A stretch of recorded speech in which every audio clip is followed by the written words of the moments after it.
नमस्कार, देशोन्नतीमध्ये मी साक्षी आपलं स्वागत करते। बघूया प्रदेशच्या आजच्या टॉप 10 बातम्या।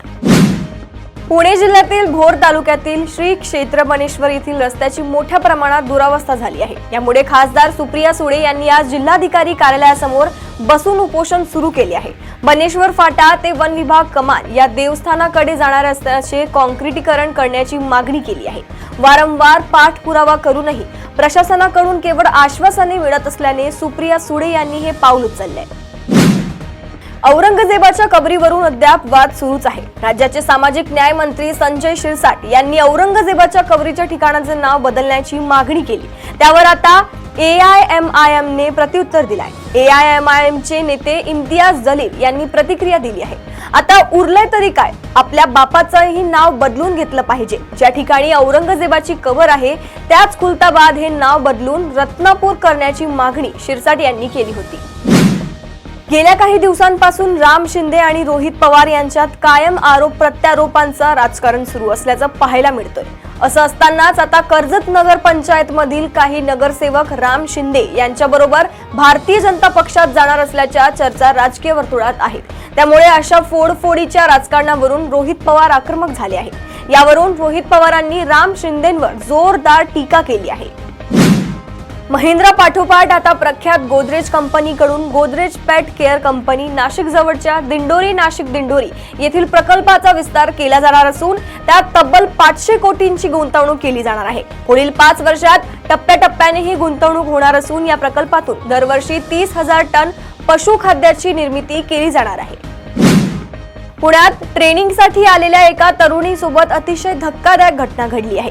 ट्रेनिंगसाठी पुण्यात आलेल्या तरुणीवर अत्याचार करण्यात आला। त्याशिवाय तिच्याकडून 25 लाख रुपये उकळल्याचा धक्कादायक प्रकार समोर आलाय। या प्रकरणी विश्रांतवाडी पोलिसांनी आरोपी कबीर अहमद खान याच्या विरुद्ध गुन्हा दाखल केलाय। या घटनेने शहरात खळबळ माजली असून पोलिसांकडून या प्रकरणी पुढील तपास सुरू आहे।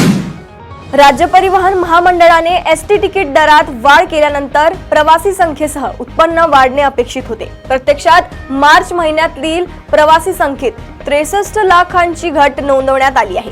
गेल्या मार्चच्या तुलनेत यंदा 600 नव्या गाड्या प्रवासी सेवेत धावत असतानाही प्रवाशांना आपलेसे करण्यात महामंडळाला यश आले असल्याचे चित्र आहे। पुण्यात ॲपवरून रिक्षा सेवा देणाऱ्या उबर या कंपनीने रिक्षा बुकिंग नंतर प्रवाशांकडून मीटर प्रमाणेच पैसे घेण्यास सुरुवात केली आहे। प्रवाशांना भाड्याचे पैसे थेट रिक्षा चालकांना द्यावे लागणार आहेत, पण चालकांनी याची माहिती प्रवासी बसताना द्यावी लागणार आहे। दरम्यान यावरून वादावादीचे प्रसंगही घडत आहेत। प्रेम संबंधातून एका महिलेची हत्या केल्याची धक्कादायक घटना समोर आली आहे। लग्नासाठी प्रेयसी तगादा लावत असल्याने प्रियकराने थेट नेपाळ येथून प्रेयसीला पालघर जिल्ह्यात आणून तिची हत्या केली। त्यानंतर तिचा मृतदेह वाघ नदी पुलाखाली गोणीत बांधून फेकून दिला। या प्रकरणाचा तपास करत मोखाडा पोलिसांनी प्रियकर राजकुमार वरही आणि त्याच्या 2 साथीदार आरोपींना अटक केली आहे। घरगुती हिंसाचाराच्या आरोपाच्या प्रकरणात माजी मंत्री आणि राष्ट्रवादी काँग्रेसचे नेते धनंजय मुंडे यांना मोठा धक्का बसलाय। मुंबई सत्र न्यायालयाने धनंजय मुंडे यांना करुणा शर्मा यांना पोटगी देण्याचे आदेश दिले आहेत। करुणा शर्मा यांनी धनंजय मुंडे यांची पहिली पत्नी असल्याचा दावा केला होता। मात्र धनंजय मुंडे यांनी करुणा शर्मा या आपल्या पत्नी नसल्याचे म्हटलंय।